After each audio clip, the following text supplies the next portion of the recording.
Good afternoon, everyone. We're very grateful that so many of you are participating in the first of our series on pain and dementia. And we're going to get right to it today. I do want to say that we will have an opportunity at the end for questions for our two presenters. So if you could hold on to them, put them into the chat room so we'll be prepared for them at the end of the session. We are going to start with Dr. Diane Meier, who is the director of the Center to Advance Palliative Care. This is a national organization dedicated to increasing the number and the quality of palliative care available in this country. And she's also been a fantastic supporter of the work that we've been working with others on in terms of making sure that palliative care is something that is understood to be important and valuable to people with dementia. So Diane, we'll go to you.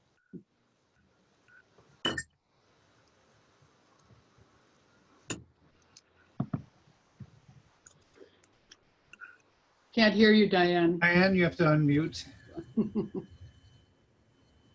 There you go. How about now? You can hear me? Yes. Yeah? Yes. So it's a pleasure back with you guys, and I wish we were able to be in person like we used to be in the past. But the good news is that people can participate from anywhere because of this platform. I'm trying to see the bright side. I'm going to begin, next slide please, by telling you about mine who really emblazoned into my memory. Am I allowed to advance the slides? Sure, if you can, absolutely. I can't unless someone Julie, gives me the power to do so. She's going to let you know when to advance them. Okay, good. Okay, Julie, next slide, please. Talking now about a couple of patients of mine who really taught me one I can't. why can people hear me? There's a little bit of a problem. Yeah, I'm not sure what it is. You're having trouble hearing me? Yes, although that was better. Yeah, you, I think. Can you? Okay. I'm holding the mic in front of my mouth. Problem persists. So this is Mrs. R.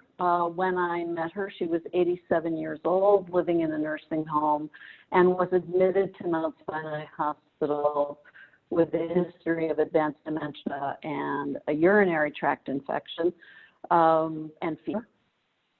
She was done with urosepsis, was admitted to the intensive care unit, was intubated, a feeding tube in the ICU for 6 weeks, during which time she had multiple deep, painful pressure ulcers. She underwent dressing changes. She was crying and moaning in pain, withdrawn, and no one at the hospital gave opioids around the time of dressing changes because they were confused in people with dementia. 6 weeks in, we were called. The palliative care team was called. I was the attending on service. And we were speaking to the patient's son, who was often at the bedside, and asked him what he was hoping for in terms, and he said immediately, "Can't you do something about the pain?" And we put her on low-dose opioids, and she immediately improved in terms of mental status, her ability to smile, to seem to recognize her son. She was transferred back to them about 8 weeks, this time receiving hospice care, and lived for another 3 months in the nursing home with hospice care. Did this happen because the CEO of our hospital copied me on a letter that expressing gratitude for the quality of care from the son.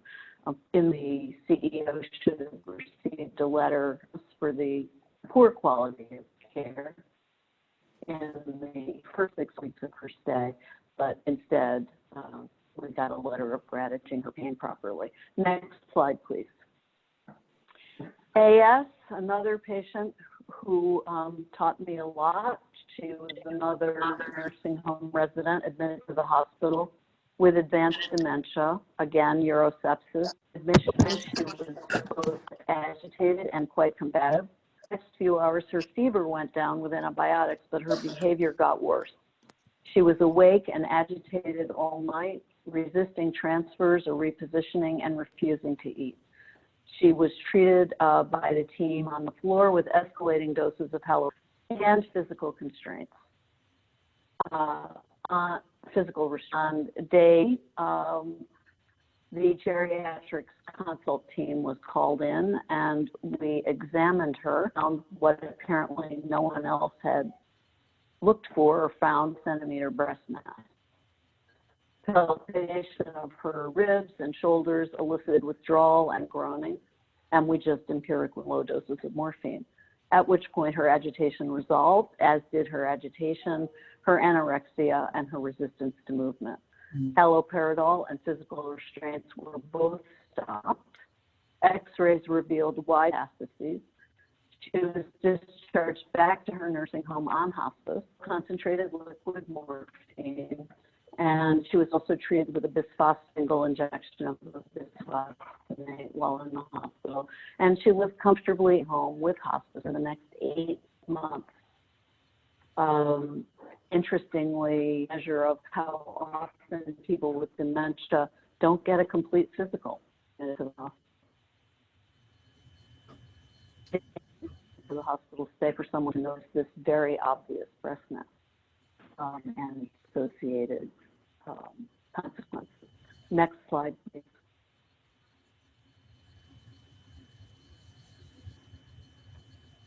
No, back. Next slide.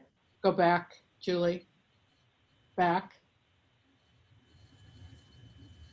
You're going, yeah, there. No, there. No.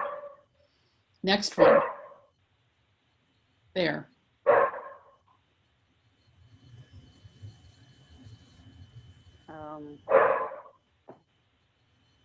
So are you on the slide distressing symptoms?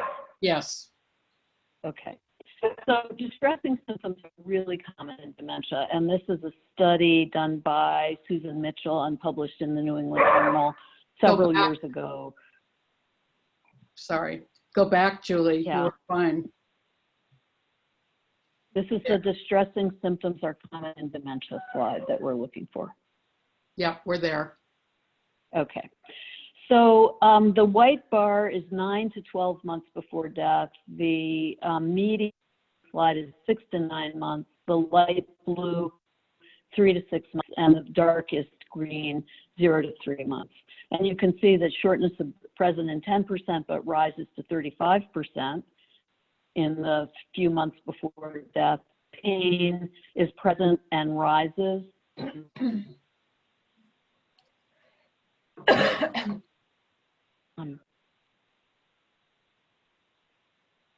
There we go. Pressure ulcers worsen, the frequency of aspiration and agitation, fascinatingly, is high all through the last year. So you see the incredibly high prevalence of symptom distress in persons living with dementia, living in nursing homes during the last year of life. Next slide, please. And here's a study that we did at Mount Sinai looking at comparing people who are cognitive to people with dementia, all of whom had a hip fracture. So they had the same understandable precipitant of having pain. The light blue is preoperative, the dark blue is postoperative, and you can see that both pre and postoperatively, cognitively intact patients get a lot more access to opioid pain relief than dementia patients. Also interesting to note that the cognitively intact patients rated their preoperative and postoperative pain as moderate to severe. So, so this disparity in access to pain meds is quite concerning. Next slide, please.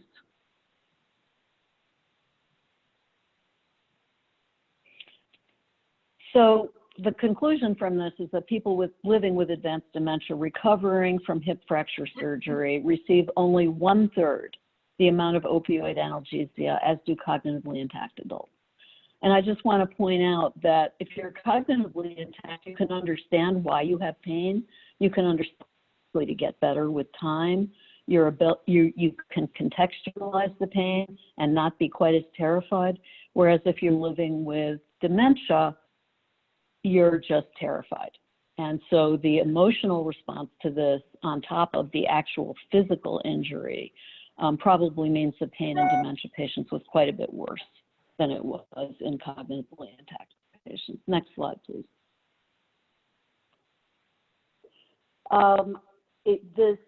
A series of studies found that in nursing home residents with dementia, only 25% of residents who were identified as having pain received any analgesic therapy, including Tylenol. So the failure to recognize and treat is pretty striking. Next slide, please.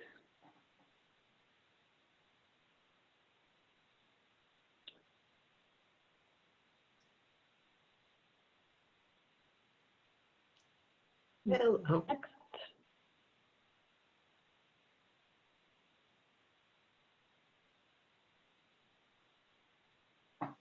I can't see the slide. Maybe you can. This one says under recognition and under treatment of pain in patients with dementia is common. Oh my. Is that the screen that you need, Diane? Yeah, I can't see anything. Give me a I quick back. seem to be reconnecting. Should we try going on to the next slide? We can try, but right Okay. now I'm not connected to Zoom. I'm reconnecting to Zoom. Okay.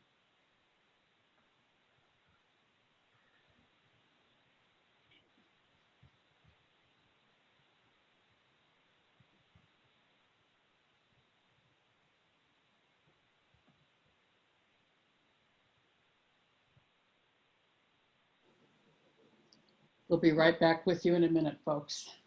Yeah, sorry, everybody.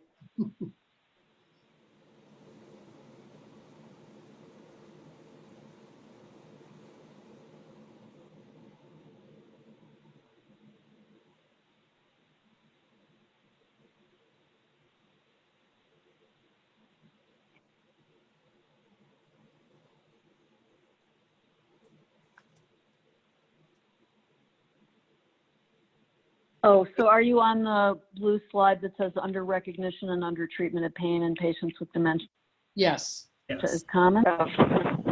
Yes. So the key barrier to doing something about it is not recognizing it, is not looking for it.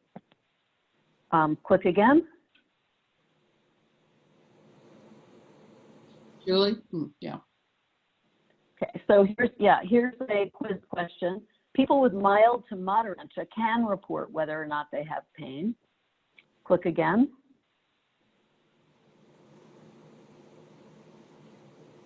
Julie? It's true that people, no, go back. People with, Go back. Yeah, stay there. sit right there, stop.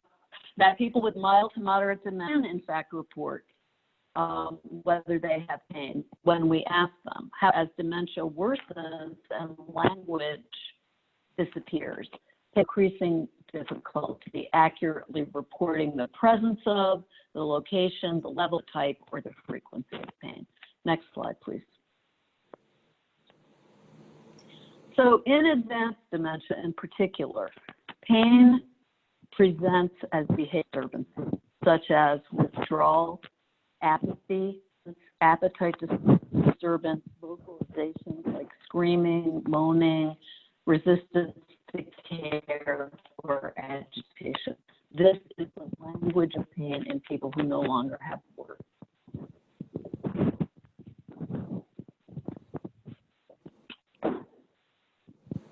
Julie.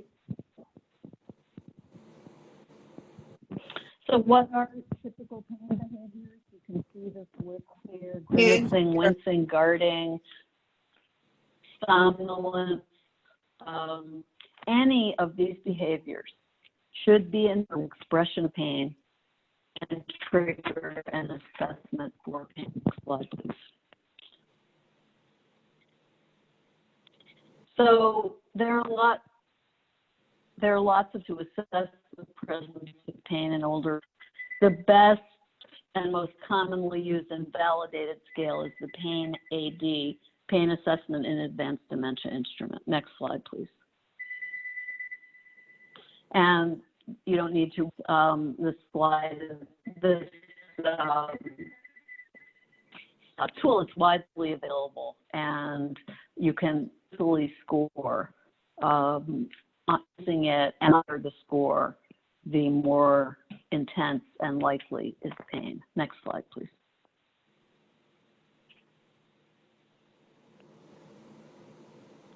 So what should we do? If behavioral signals of pain are identified, assume pain or discomfort is present. First things we do is meet basic needs, things like repositioning, making sure people are clean and dry. Establish a routine daily pain assessment policy so that this is just blood pressure or heart rate. Use hierarchy of pain assessment. Use patient report if possible. Look more carefully at people who, for example, have a cancer diagnosis or have a fracture or have pressure ulcers or have had a skin infection. Behaviors are our best measure of the presence of pain. Use and pre-anesthesia. The best way to find out if someone has pain is to see if analgesics change the behavior. Reassess and document. Next slide, please. And I'll just repeat it because it's so important. The first step in managing pain is to recognize it. The second step is to identify the source of the pain. Next slide, please. This is a quiz question. All of the following except pressure ulcers, arthritis, constipation, urinary retention, diabetic neuropathy, neurodegeneration, dental problems, urinary tract infections. Next slide. Or just click. The only one of these that is not a go back. That is not the cause of pain is neurodegeneration. Progressive dementia itself is not a cause of pain. The same things that cause pain in other people cause pain in people living with dementia. It's not specific to dementia. And that's a common mistake that is made, that it is a common dementia, therefore there's nothing we can do about it. That is a misconception. Next slide, please. So there are two ways to approach pain and dementia: non-pharmacologic things like repositioning, providing distraction music, and pharmacologic pain, meds. Next slide, please. Typical non-pharmacologic strategies are things like physical and occupational therapy and exercise to try to strengthen. For example, if someone has pain standing up or has pain walking, physical therapy to strengthen the quadriceps muscles and weight-bearing muscles may help. Massage helps with back pain in particular. Acupuncture helps with both acute and chronic pain. Guided imagery works in people who can follow guided imagery. Hot and cold packs help. Sometimes music therapy by taking people's mind off the pain. Next slide, please.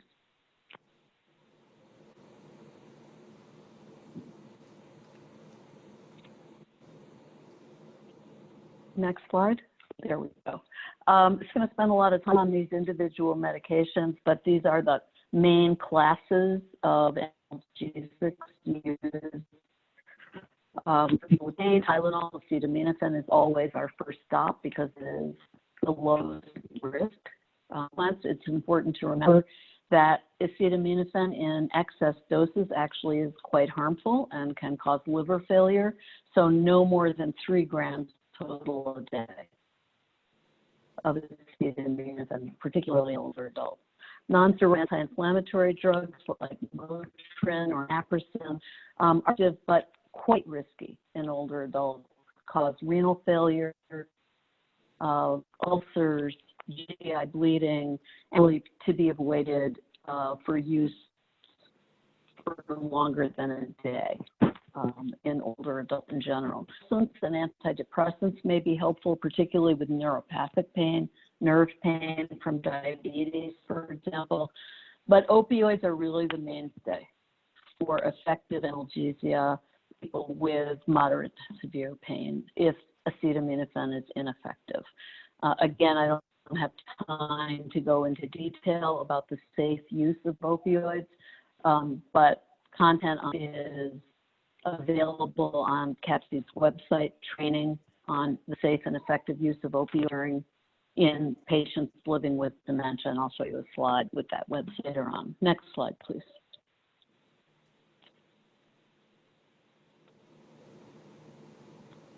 Julie?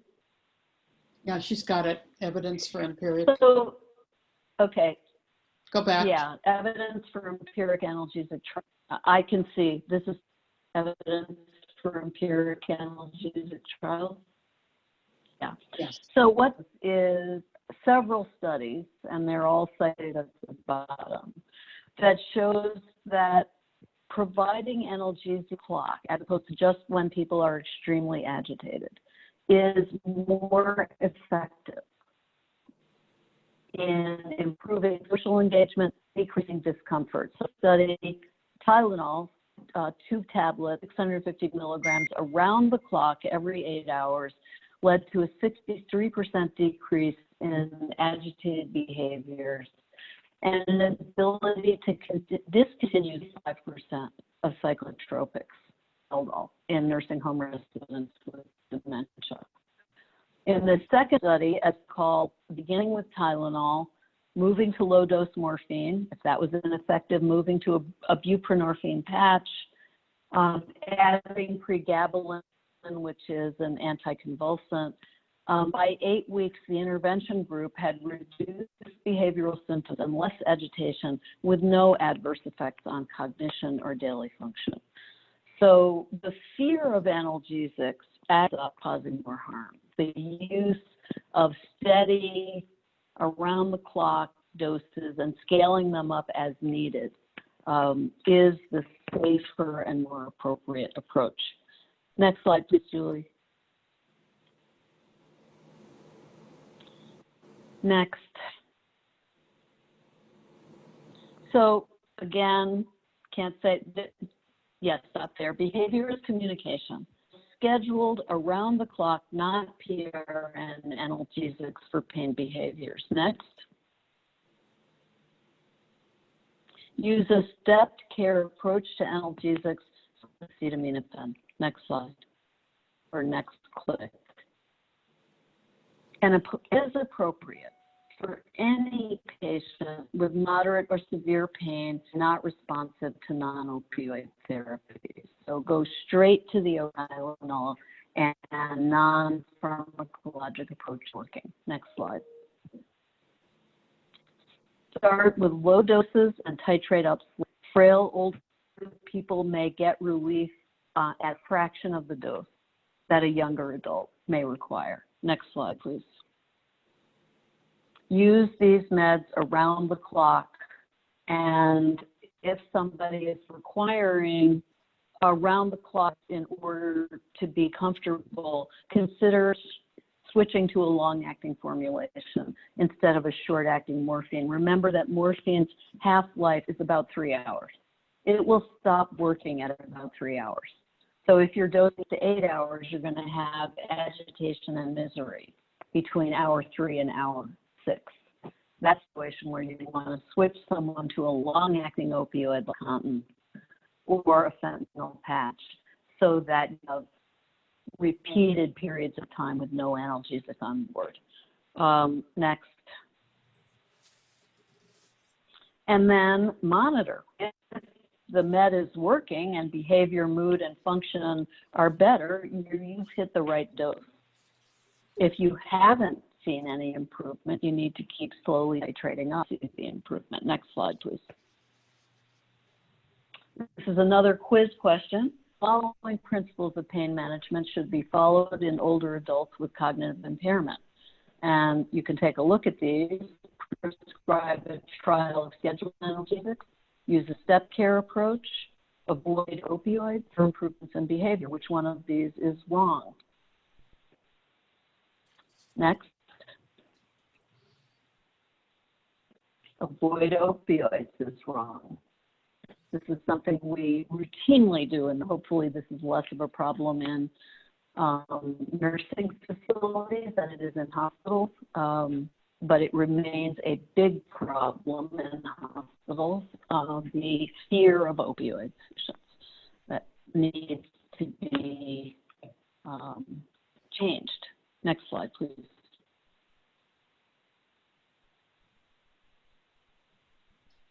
Julie? Thanks. In summary, behavior is the commune. Look for it, and when you see it, act on it. The root causes, try preemptive analgesia for procedures like transitioning or dressing changes, things that predictably cause distress. Give the analgesic 30 minutes beforehand. Minimize painful and uncomfortable. Do you really have to do a dressing change twice a day or three to do it once a day? And provide empiric analysis using around-the-clock scheduling. Next.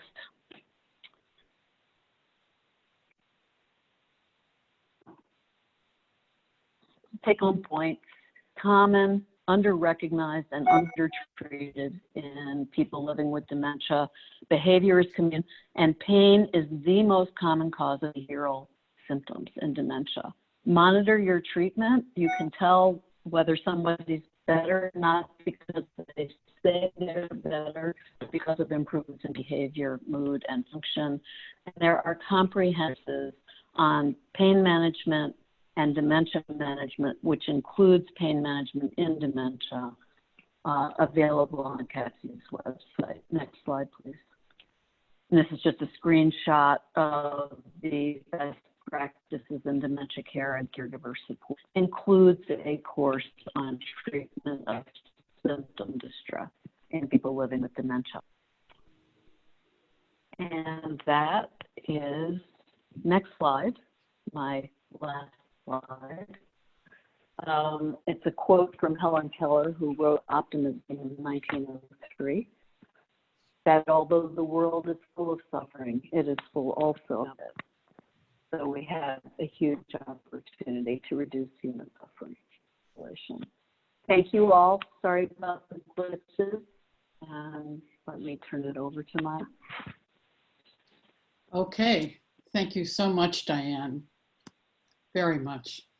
And now I'm delighted to introduce Tena Alonzo, who is the Director of Research and Education at the Beatitudes campus in Phoenix, Arizona, and also Director of Comfort Matters, which is an education organization that helps to provide research and best practice information to dementia providers around the country.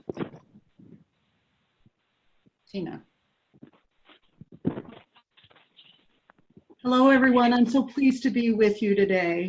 And we're going to build on some of the things that Dr. Meier was talking about and really get kind of specific into some of the things that we experience in the nursing home.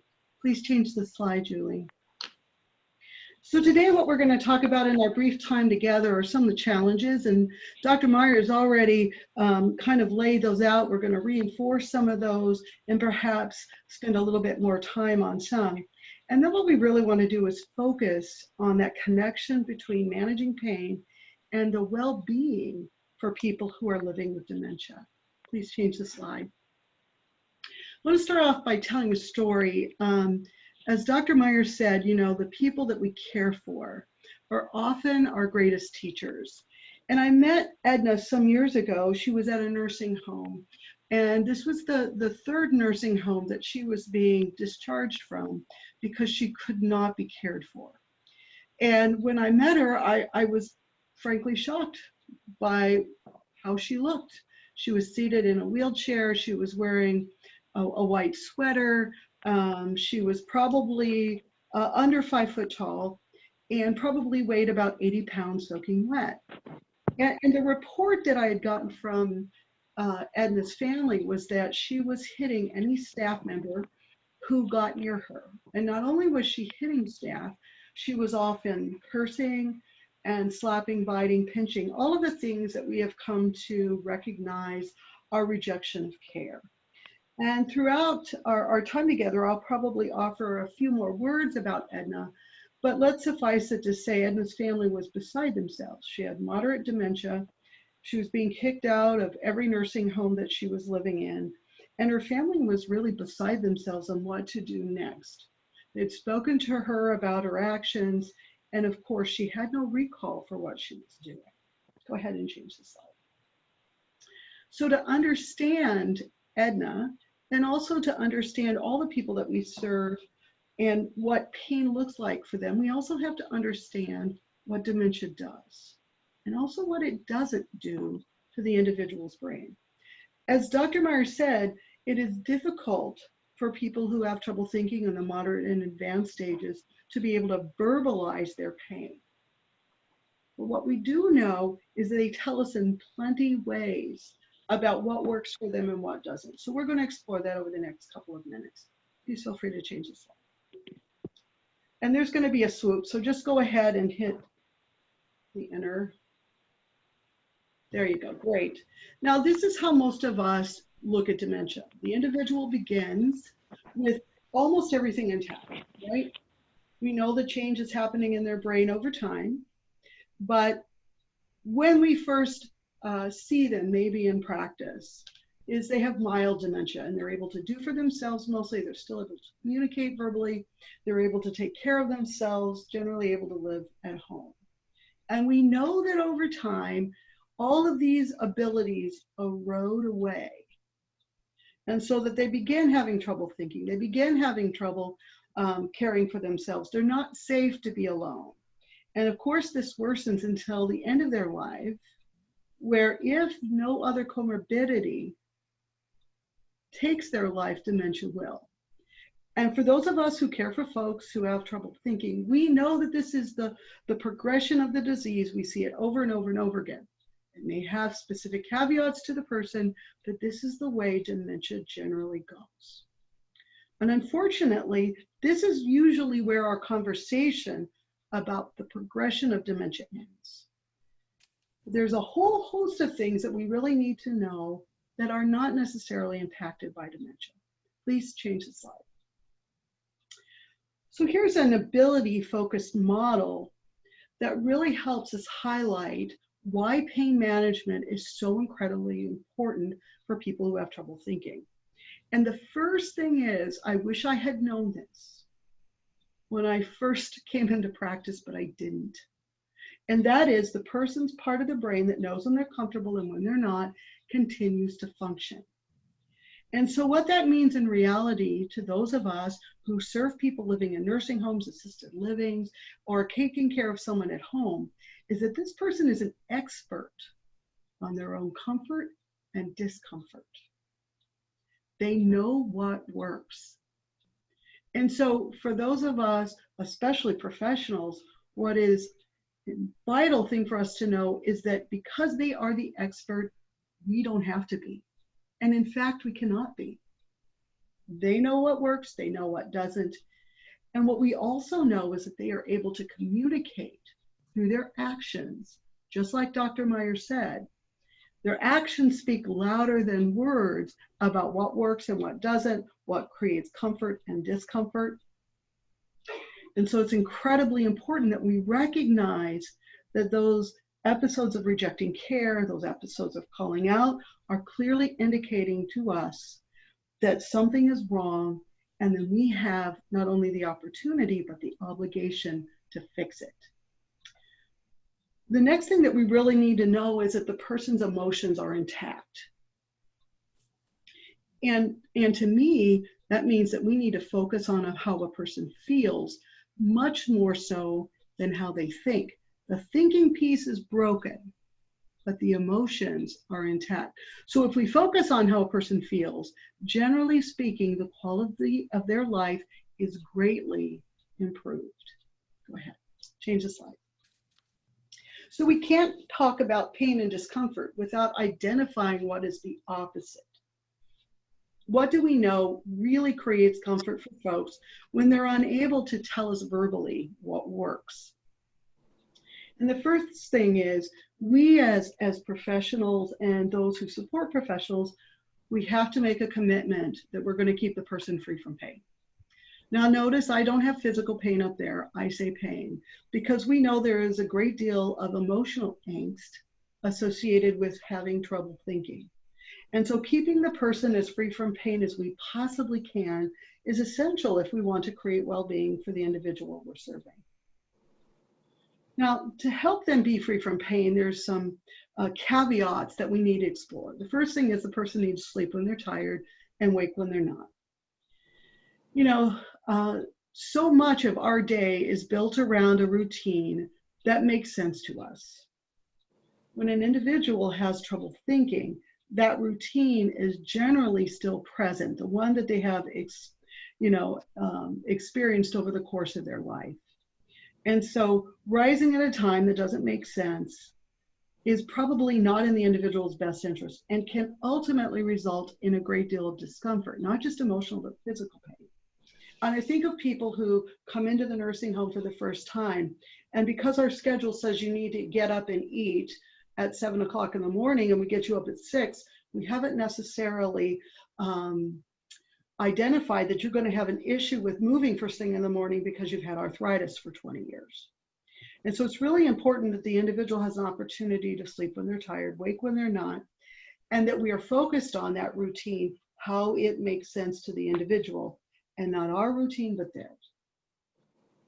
It's also really important that people are able to eat what they want when they're hungry.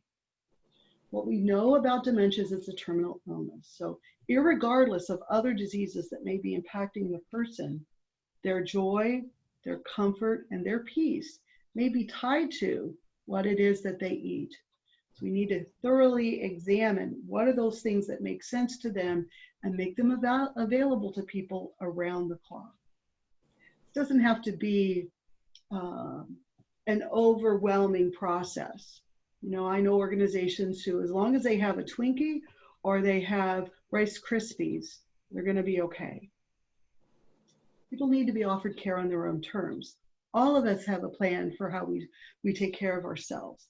And what this really means is that we need to do some digging when it comes to ADLs, IADL care, and figure out what makes the most sense to the person. If they have been a shower person, then we want a shower. If they've been a bath person, we need to figure that out and how they can have that. If they have been a sink bather, we need to also acknowledge that as part of their repertoire. But we know that ADL care goes much further than just how you get clean every day. It's really focusing on all of the different things that allows the person to be their best. They must be engaged in things that make sense to them. I see a fair amount of boredom. And really what is happening to the person's brain is they have some inertia that's going on. They can't initiate the things that they love and the things that give them peace and joy. And so we have to do that for them. It's like not being able to put your key in the ignition of your car and turn over the engine, but still wanting to take a drive. And so it's really valuable for us to figure out what people enjoy and offer that to them often. And of course, we know that when people are living in a community, that there's an opportunity for them to have their needs met. But if there's noise, commotion, and there's things that are going on that cause the person upset and distress, then it may hamper our ability to treat the person for physical discomfort. Please advance the slide. So I know these are very simple explanations, but I always believe that simple is better. We all have a sense of what pain is. And sometimes we get a little myopic about just focusing on the physical. But we also know that there is emotional suffering and torment associated with dementia. I so often think of the people who at 3 o'clock every day need to go and pick up their kids from the school. And that sense of not being where you want to be or need to be in the time.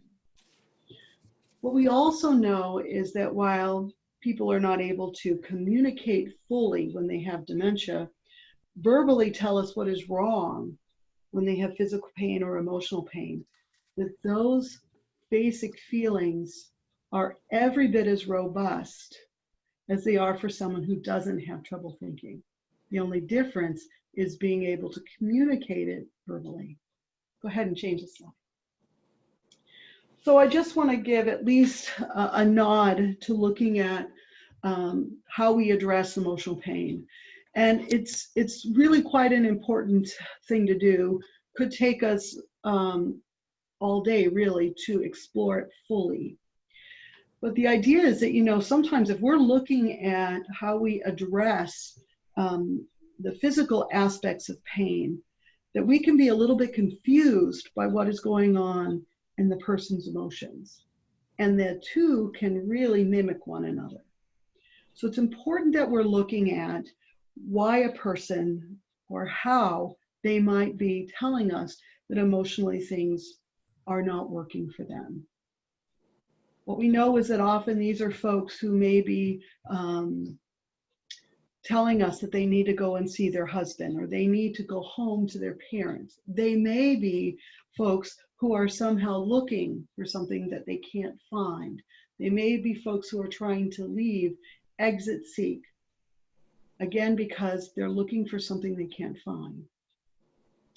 And it's important that we not only acknowledge that emotional pain exists, but then we look for ways to how do we assess it. And of course, probably the most effective way is if we notice that something has changed for the individual. Then how valuable is it to pull in mental health professionals to make sense of what is going on? For people with dementia, we know that there is change in their neurochemistry, and as a result, depression can be rampant. We know that folks come to us with a number of different emotional issues that have been there prior to the onset of dementia. And so this is an opportunity, as we notice that things may be giving the person trouble, then how do we elicit the support of a mental health professional to help us make sense of this? What we also know is that we can join the individual's journey and acknowledging that upset, and then move towards what non-pharm things might we do while we're waiting for consult to make the person feel better about what's going on. Please feel free to advance the slide. Now, when we look at physical discomfort, as Dr. Meier said, there are some very serious things that we encounter: agitation, combativeness, and restlessness. And these three things, you know, that's why I like the tornado, because it can feel like a tornado to the individual, but it can also feel like a tornado to the people who are around this person who are physically experiencing pain. And one of the things that we've done here at the Beatitudes campus, and we teach others to do, is to step away from some of these label words. Now, we know what they mean. We know what agitation means. We know what combativeness means, and we know what restlessness means. But if we are going to make sense about what the person is experiencing and why, so that we can fully recognize it, then it's important that we describe exactly what is going on for the individual. And of course, if we look back in their histories and we ask families, often we get the answers that help us better understand.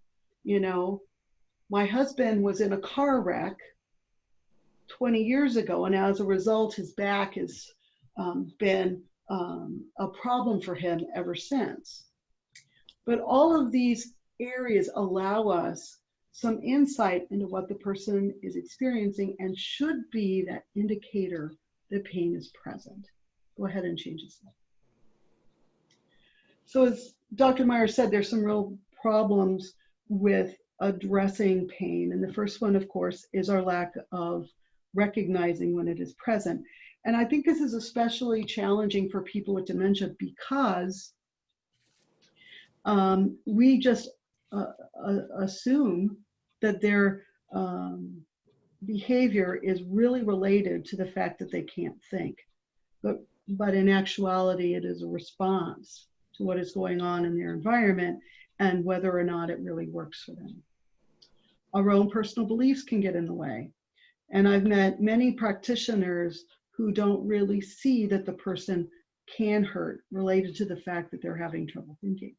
Sometimes we don't have adequate tools or things that we can really use so that we get accurate and valid results that tell us whether or not this person who is nonverbal is in pain, which is why that pain ad tool is such a wonderful practice instrument. We've used it for years here with great success. And then we don't have really great policies or protocols that undergird what it is we're trying to do in the nursing home or assisted living. So we have to have a process that says, look for pain, look hard for pain, especially when we see that the person is agitated,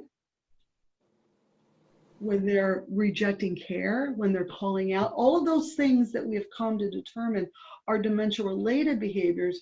Really, we should refocus our efforts on thinking of these as pain indicators. Please change the slide. So here are some components for addressing pain, and it's really a plug for the sessions that are coming up. You know, really kind of examining when pain is present, and then how do we treat it using non-pharm and pharm practices. You know, how do we develop that plan or that protocol as we just spoke about? You know, how do we have all staff participate in this idea of recognizing and addressing pain, because there's plenty of work to go around, and then making sure that we're addressing those disparities that can exist around aging and diversity, and how each of us uniquely interprets pain and our response to it. Please feel free to change the slide. So I really wanted to be clear that there is so much to be gained from focusing on pain and addressing it appropriately. And the first thing that we see is that people generally are not as distressed. They don't reject care. They don't call out. They don't get hurt because they're trying to jump out of their chair because they needed to change positions. We know that we can reduce our reliance on antipsychotic and anti-anxiety medicines, and we know those don't really treat pain when we look at the literature. We also know that in the nursing home world, this is something that falls under FTAG 729, that misuse of medication that most of us will get cited on at some point. And so all of these positive things are a part of making sure that we address pain appropriately. Please change the slide. So let me just tell you the rest of Edna's story, and then we'll have a couple of minutes for questions. So Edna did come to the Beatitudes campus. We have a history of taking people who cannot be served in other places. And we were really trying to make sense of what was going on with her. Why did she reject care so violently? You know, she actually had sent several staff members at the previous organization to Occ Health because she heard them. And so we had a pretty good idea that it was physical pain. But when she came in and we were able to assess her more thoroughly, what we found out is that her shoulder was frozen.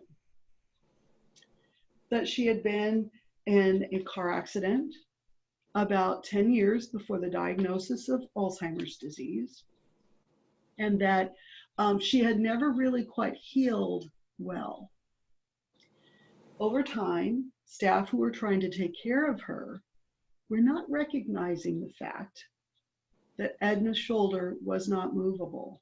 And if you came near her on the left side of her body, she would immediately become self-protective and try and keep you from hurting her. Edna had just enough memory that when she saw someone come in scrubs, she knew that she was going to get hurt. And so she started to scream and curse at whoever came near her.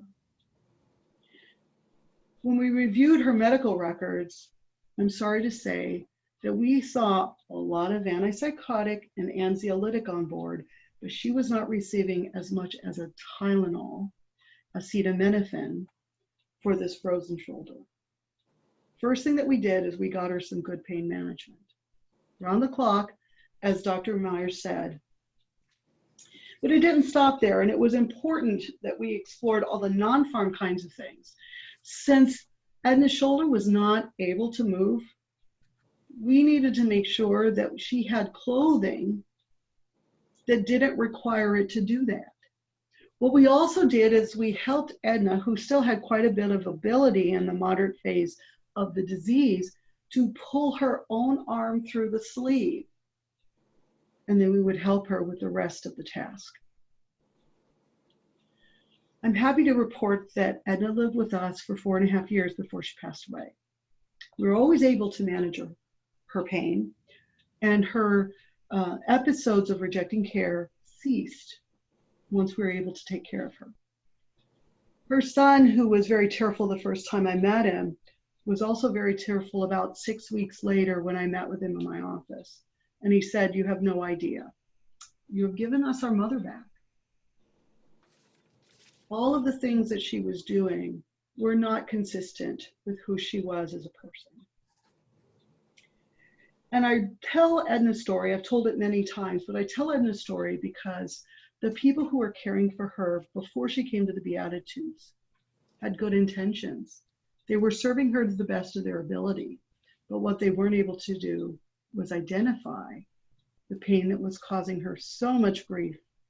And because they couldn't identify it, it wasn't treated. Thank you so much for listening, and I guess we'll open it up for questions. Thank you both so much. This has really been wonderful to hear from both of you. I know that one question that came up early on, and I think this will be for Diane, is the question about whether opioids cause uncomfortable side effects,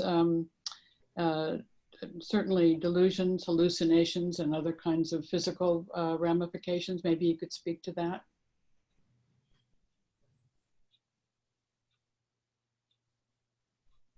Can't hear you.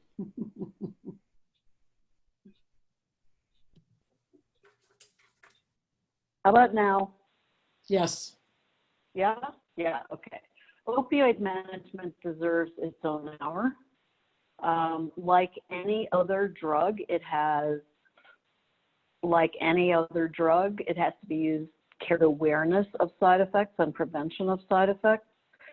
So for example, we routinely give people things like diuretics, like Lasix. But we know that Lasix can cause potassium deficiency, so replace potassium when we give Lasix. I guess my point is there's no free lunch with any drug. So that's number one. Number two, opioid management can be done safely with a little bit of learning. So the number one most life-threatening side effect of opioids is constipation. And patients in my hospital have died from opioid-related constipation because they perforated their bowel in the hospital. Yes, this was one patient who had not had a bowel movement in 2 weeks. That just sort of got overlooked, and he died of a bowel perforation. So prevention is the number one, overwhelmingly most important thing to do at the same time that you prescribe an opioid. Anyone who prescribes an opioid without prescribing a laxative should be let go from the job. So it's absolutely crucial. And from the standpoint of taking care of people with particularly advanced dementia, the goal is to try to have their bowel movement be scheduled so that it's predictable and manageable as opposed to unpredictable diarrhea. So the goal is to get that person on a combination of laxatives like polyethylene glycol, Miralax, and suppositories that will stimulate the bowel to evacuate at the same time every day, usually after breakfast. So that is the number one most serious consequence and the one most likely to cause harm in our patient population. The other concerns like worsening agitation and delirium actually are not supported by the literature. What the literature supports is that untreated pain causes agitation and delirium. And that the higher, if you look, for example, at orthopedic patients with dementia, those who receive opioids and those who don't receive opioids have much worse delirium and agitation as compared to those who do receive opioids. So there's a lot of attribution of agitation and delirium to opioids when in fact it's due to the reason the opioids are being given in the first place. And the pain has not been adequately managed.